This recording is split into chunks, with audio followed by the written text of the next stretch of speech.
এজন হিটলাৰ অসমত জন্ম হ'ল, সেইজনৰ নাম হিমন্ত বিশ্ব শৰ্মা।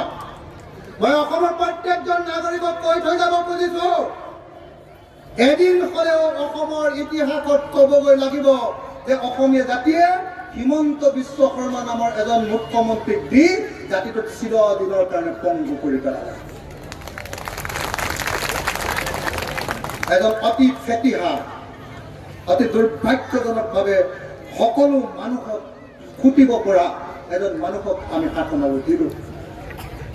মই বেছি দীঘলীয়াকৈ নকওঁ, মই আকৌ এবাৰ অনুৰোধ জনাইছোঁ, আজি ৰাইজৰ দলৰ প্ৰতিষ্ঠা দিৱস, হিন্দু, মুছলমান, খ্ৰীষ্টান, জৈন, বৌদ্ধ, শিখ সকলো মানুহকে লগ লাগে আমি অসমীয়া হ'বলৈ শিকিব লাগিব।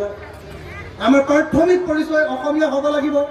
হয়, আমাৰ ভাৰতৰ মানুহৰ ৩-৪টা পৰিচয় আছে। কাৰ্বি মানুহ এজন কাৰ্বি মানুহ এজন অসমীয়া, কাৰ্বি মানুহজন ভাৰতীয়, এই 3টা পৰিচয়, আৰু তাৰ লগতে আৰু এটা পৰিচয় আছে বিশ্ব নাগৰিক। মই আহোম মানুহ, মোৰ আহোম পৰিচয় আছে। মই অসমীয়া, মোৰ অসমীয়া পৰিচয় আছে। মই ভাৰতীয় আৰু মই পৃথিৱীৰ নাগৰিক। ইটোৰ লগত সিটোৰ কোনো ক্লাছ নাই। আপুনি এজন মুছলমান হিচাপে পাতিব, মুছলমান পৰিচয়টো আপোনাৰ আছে। মুছলমান হয় একেটা সময়তে সমান আপুনি অসমীয়া। বেছি মুছলমান বা বেছি অসমীয়া এনেকুৱা নহয়, সমান, কাৰো লগত কাৰো কাজিয়া নাই, আৰু সমানে আমি ভাৰতীয়, হয় নে নহয়? আমি তেনেকৈ সকলো মানুহ জীয়াই থাকিব লাগিব। মই সকলোকে আকৌ এবাৰ কৈছোঁ।